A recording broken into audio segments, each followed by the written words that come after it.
Hi guys, it's Monica. Welcome back to my YouTube channel. And if you're new here, look around, and if you like what you see, like, share and subscribe. So today I wanted us to talk about a very special book that I came across called The Myth of Normal by Dr. Gabor Mate. I hope I'm pronouncing his name correctly. So what drew me to the book was the title itself, The Myth of Normal.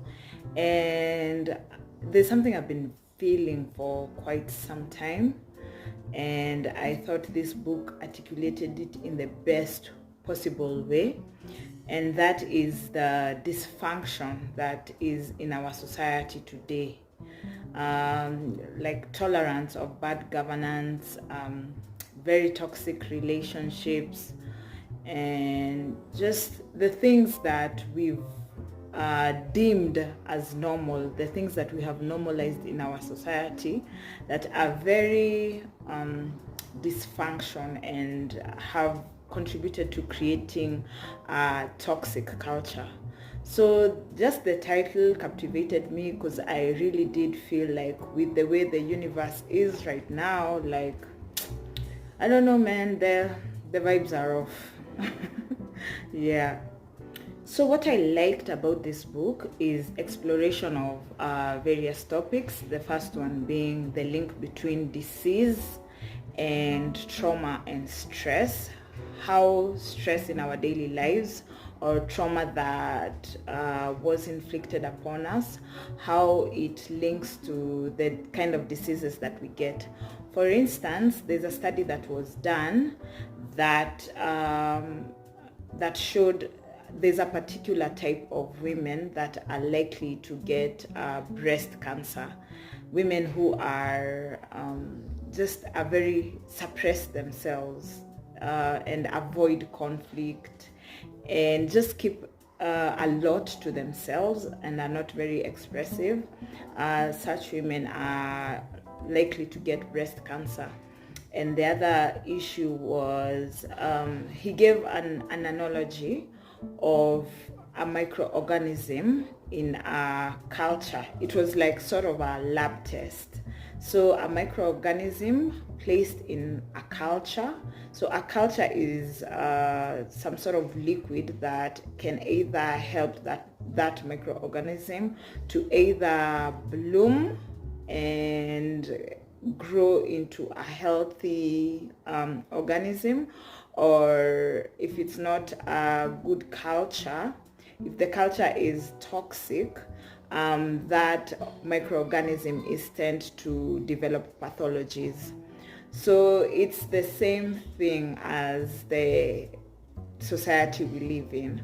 We've created a culture that is very toxic in our homes, in our workplaces, in our lives, how we navigate our lives, such that it's because of that culture that we are bound to get very many diseases, and we are bound to just battle a wide range of illnesses, ranging from mental illnesses to like emotional and physical illnesses.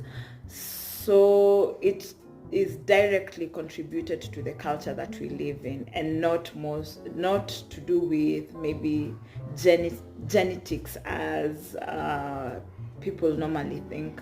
So that was interesting to explore. So my takeaway from this is, if we don't change how we go about our lives, our day-to-day lives, and create a culture that is more healthy, then we won't stop seeing a rise in diseases, and we won't stop seeing a rise in diseases from mental to physical.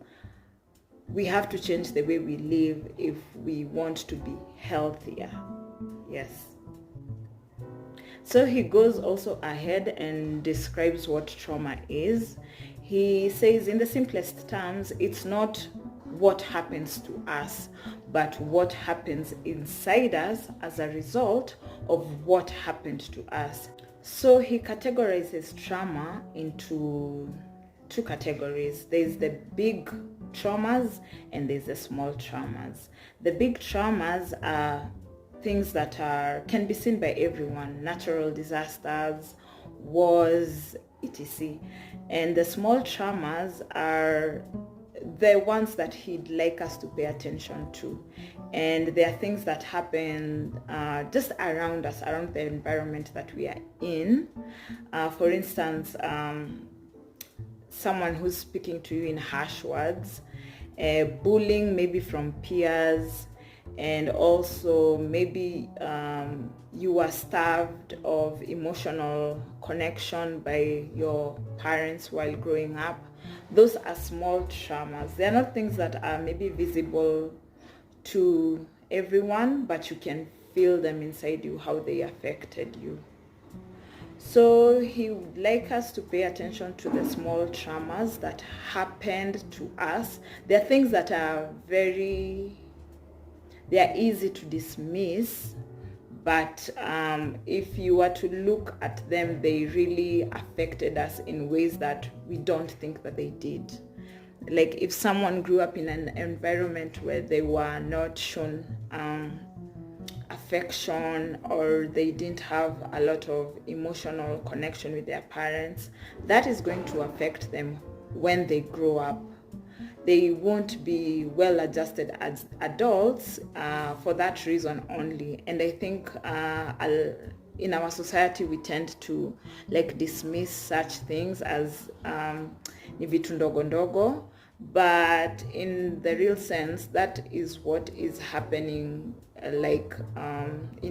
We can't even be able to build healthy relationships because of how much emotional connection or affection we were deprived of as kids. It's just an example. It's not something that I've experienced personally or anything like that. So he'd like us to pay attention to the small traumas, because the small traumas make us have coping mechanisms that are holding us back. We keep on repeating patterns and cycles due to maybe we were triggered.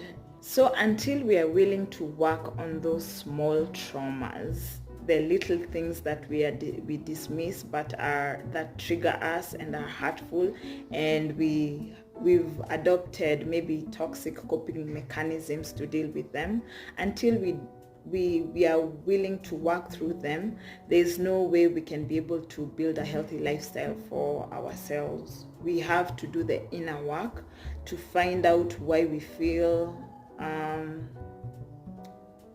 certain things. Why does this situation trigger me?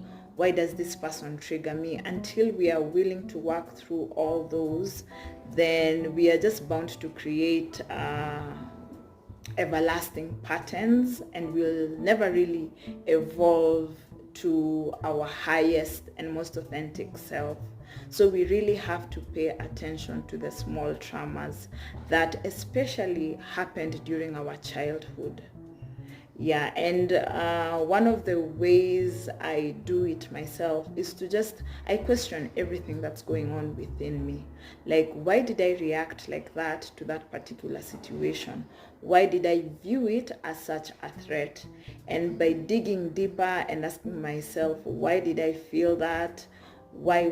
Like I ask myself the five whys until I reach something that is just conclusive and solid. Like, you reacted like this because this happened to you at a certain stage and you didn't know how to deal with it. So reacting like that was your coping mechanism.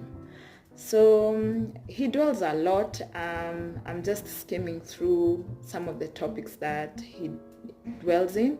So yeah, read the book to find out more about trauma.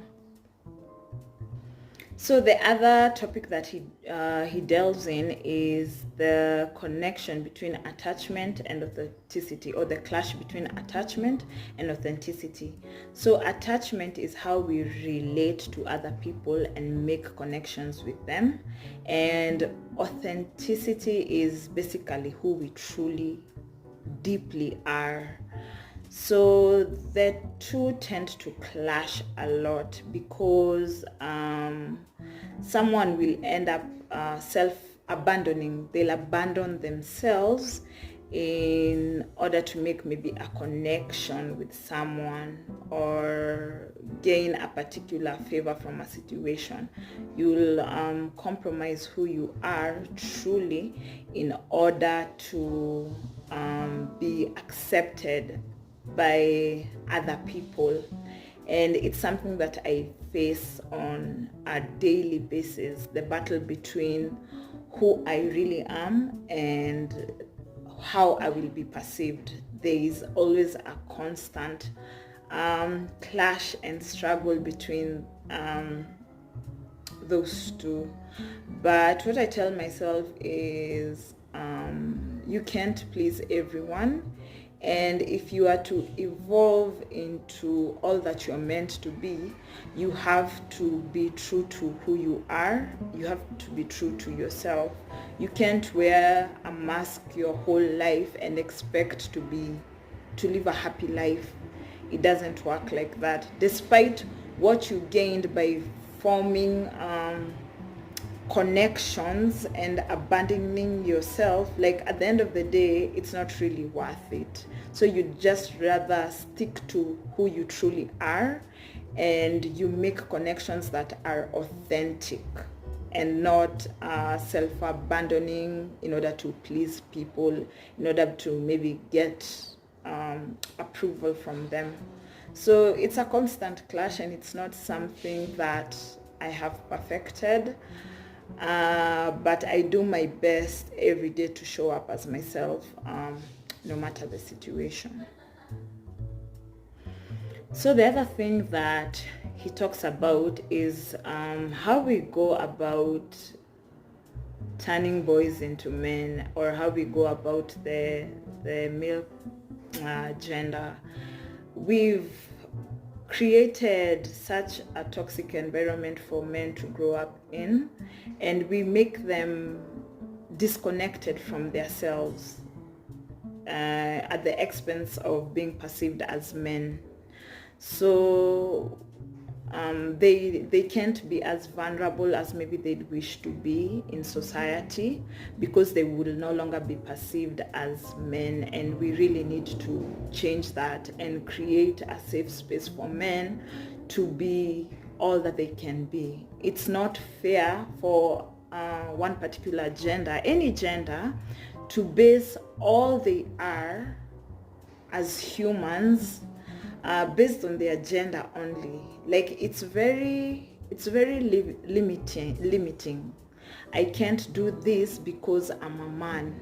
I can't explore things of that nature because I won't be perceived as a man. I think it's very limiting to form your whole identity based on your gender only, and we should give men the space and capacity to be all that they can be, and not be quick to label them as sissies, or when they say something that is deeply troubling them, like we perceive them as weak. Like we should find healthier ways of nurturing boys into men, and maybe our relationships and our whole society won't be as toxic as it is if we knew how to really nurture healthy men who are well connected with themselves. We won't have the challenges that we are seeing today. So we just men should find better ways of being men other than what society has taught them what a man is. So I hope that makes sense. I hope I won't get smoke from that for that. Yeah. So it's definitely worth a read because it exposes a lot about what's going on in society and how it affects us directly. And maybe through exploration of such topics, we can be able to create a culture and a society that is healthier than the one we currently have right now. the willingness to do the inner work in order to show up in a more authentic and healthier version of us. Yeah, so thank you so much for watching. See you in my next video. Bye.